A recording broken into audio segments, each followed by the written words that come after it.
Okay. Apa sih? Mila, Ay, nga na. Okay. Sige, ready. Camera, action. Sige. Friends, what ka na to karon ang Miss World International ang inated good from Luon, ang anak ni Ma'am Mila. Bilis. Kaya, what ka na to karon dinata sa Kolehiyo ni Luon, si Dr. Melanie Kimson. Ikan yun sa Canada. Niya, of course, nahimo siya Miss World International o Universe sa 2025. Unya, dito ni sila sa Cambodia kay nag-turnover o siya na mo'y muhatag pangayuan sa nato og summary sa iyahang pagkahimong Miss World Universe o kantong nga atong gidapit nga mag-anhigit sa niining Kolehiyo di Luon, and of course part makini sa iyang promotion sa tourism kay uban ni Dr. Bubong legitimas nga mao gyud presidente niini gi-offer na ang tourism ug dako kini katabang ang atuwa karon nga Miss World Universe. Dr. Vilane. Thank you, Sir Cortico. Actually, this is one of my advocacies. Akong main advocacy here in education. So when I won the Miss World Universal 2025, my main platform was education, inclusive, justice, diversity, and equity. So I'm part of the JEDI committee of our school district for justice, equity, diversity, and inclusion, and I offered the first ever Filipino language and culture option for the junior high. So I initiated, and in front of all of the Canadians, to learn a little bit of our culture, learn a little bit of our language. So we started one 2 years ago, which is very timing in terms of tourism and at the same time education. So I'm very happy to see one big improvement, progress, achievement in our municipality. So thank you so much sa inyong pagdumala. Thank you kaayo sa paambit ani ang Bangkong Kolehiyo de Leon. And we are so grateful that we have a new college here in our municipality. And so besides sa imong doctorate sa imong education sa tourism aspect, how could you help promote sa niini karong atong Kolehiyo di Luon, of which our school is offering tourism. First, Dr. We have, well, I wear several hats. I can make use of my organization back in Canada to collaborate in terms of donation, in terms of collaboration for the Philippine Coast Guard Auxiliary in Canada, because I'm one of the members as well. And including that, I can also promote through social media. Yes, Because I have quite a few following as well, so we can always promote Kolehiyo de Leon, and also making sure that our municipality will be highlighted. So I am planning to give back to my municipality in whatever way for free. So if you need anything, speakership, any collaboration, anything, any partnership, I will definitely be backing here and collaborating. Okay. Now, Dr., our president, Dr. Bobo, legitimas, swift yun nga, hindi ba'y prophetic guidance ni nga, makaginahimong presidente, divine guidance. O niya, si Hasan, mo naka-recruit, naka-daog sa nabaw pa ni Sarapon. Kaya imagine, ang Dean of Tourism, siya na mga yung kaya. Dr. Legitimas, please elaborate sa kining how come nga tourism, of course, may giuna na gi-offer kini, and how competent ang ato ang pag-offer sa tourism. Please, Dr. Well, Legitimas. On a personal note, I'm very proud and very happy on Dr. Melanie Kimson as a neighbor, Correct. as a mentor, as an administrator before when Dr. Melanie was our math teacher at Kulinay way back at Kulinay University. And we really miss the services of Dr. Kimson when she left. She left us at Kulinay University. But During the same time, time, we're very happy. during the time, Divine World College pa. No, Kulinay Oh, University. Kulinay. Kulinay University. What year? What year? 10 years ago? 10 years ago. 10 years 10 years ago. ago. 15-ish, 16, yeah. But we are very, very happy for Dr. Melanie of what she is now. And Canada, as an educator, we're very, very, very proud. My being a college president here at sorry, at Colegio de Leon, Sir Ayaw Dom. na din university. Actually, it's a payback time Mm. for me. Having served outside Leon for 35 years, so when the opportunity came, last December 18, I was screened into center for half day. uh, what I really have in mind is like this is my chance of paying back to our beloved town, and a chance to work with Mayor Yul. Because for so many instances, Mayor Yul was inviting me to join him in his endeavor of the public service of his endeavor in the public service. But I declined because of my commitment to Holy Name University. So year 2025, I got the chance and I got the opportunity to serve on and to help Dr. Yul Lopez, his executive agenda. I have one request to Dr. Melanie to have a link with her school at Canada. Alright, yeah. Her presence now, Sir Dom, is a very big credit of Colegio Yes. de Leon Yes. success.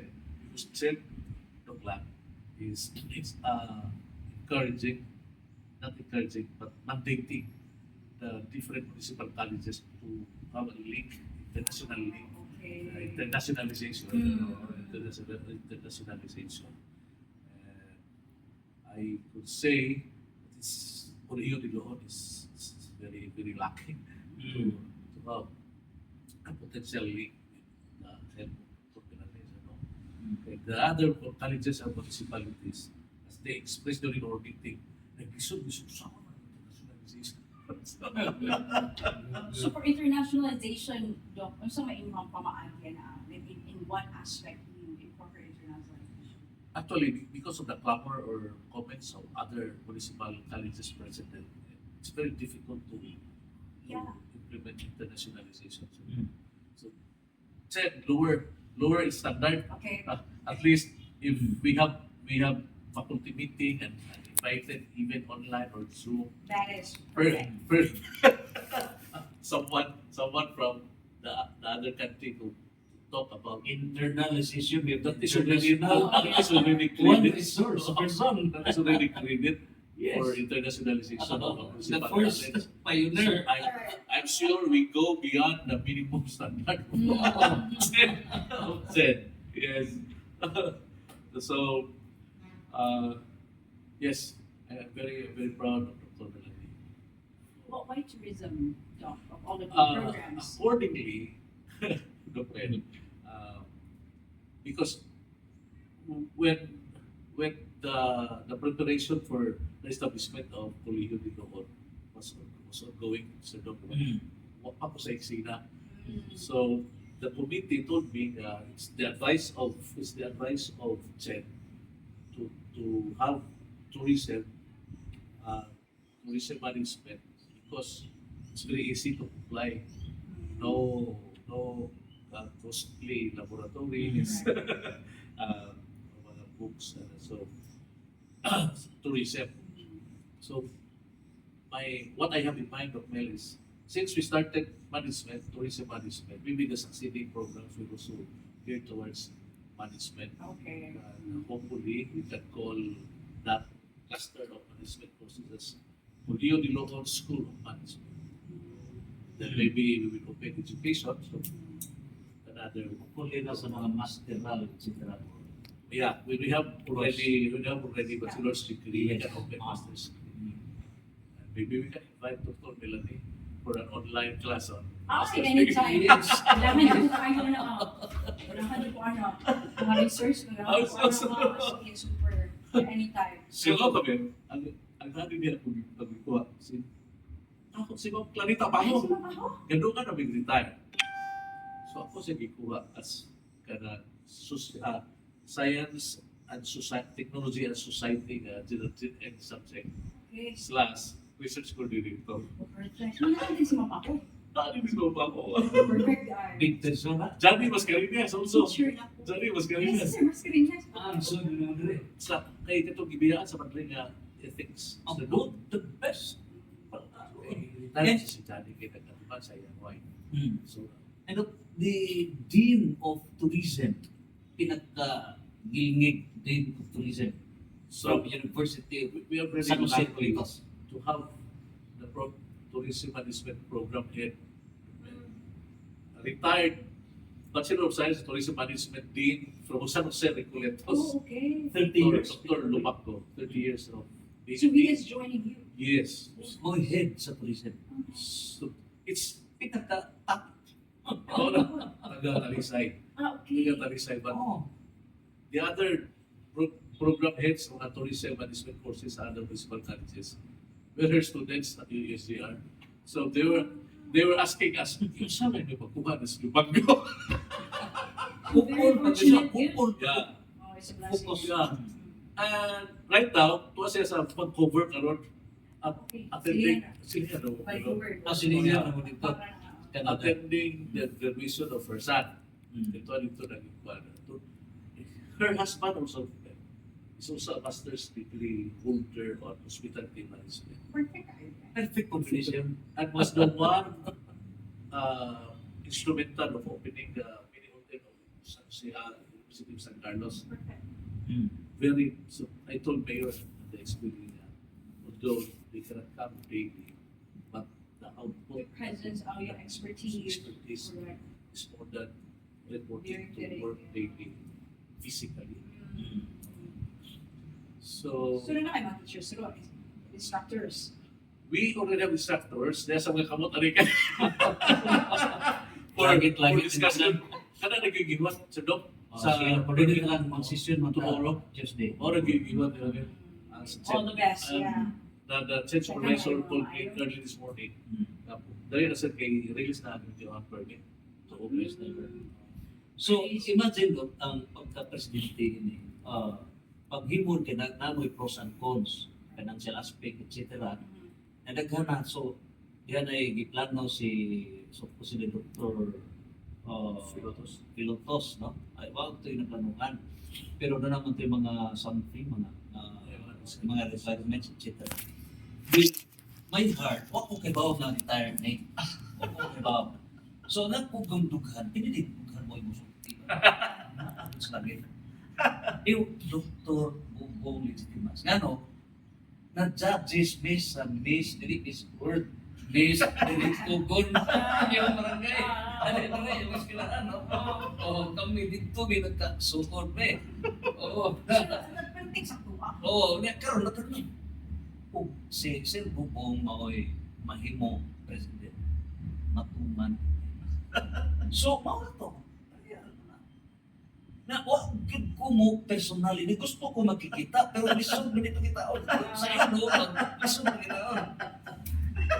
Binuot sa mga angels. Sakto, di ba? Mao gyud nahimo. Pero Oo, ako yun ginahimo ang yun. Sila na-misinterpret ko sa executive administrator sa pag-retire. Kaya kailan sila okay. Mauni ang May hilingan. plan. What yun sa plano ba yun? Divine plan.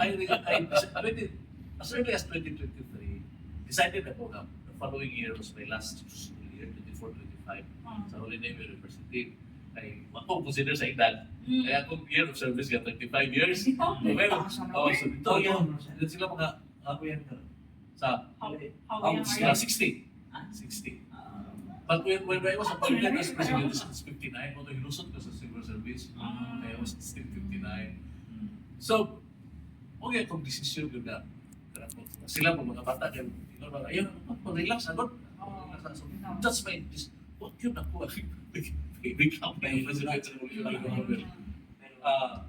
Walang yun, ito po yun na, I think, diba, November 6, 2024, ang deadline sa SED, makasubmit ang LGU for applicants for college president.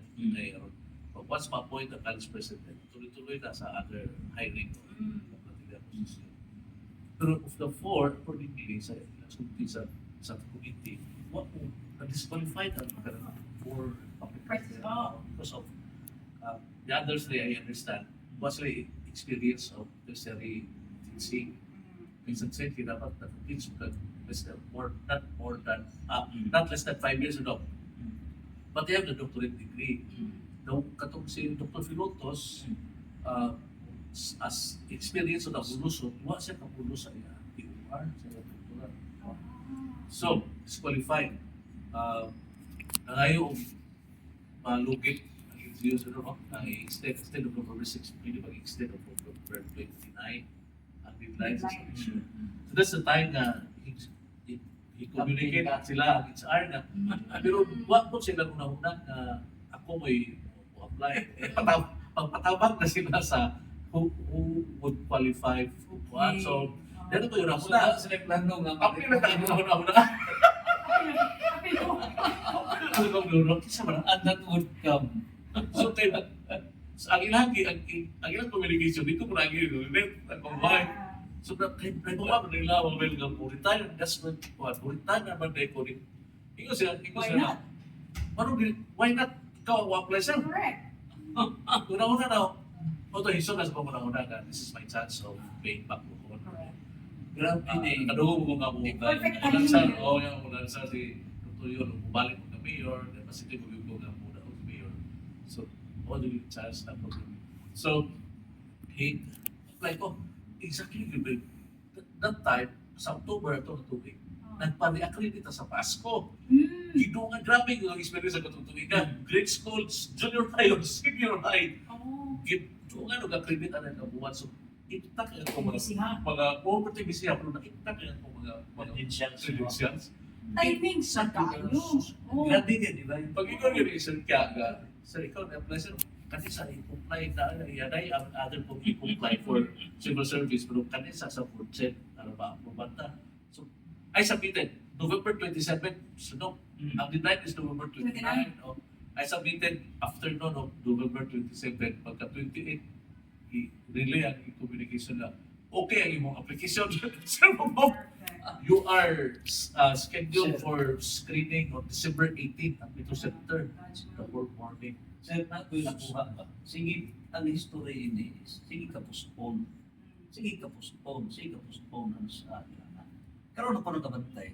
Kay, ang ato ang ISO, accredited naman ang doon. No? So, di ba sa atong last na ito, policy nga, from local to global. Natuman ron. From local to global. That's tourism. Gano, mo'y nag-pundar din eh.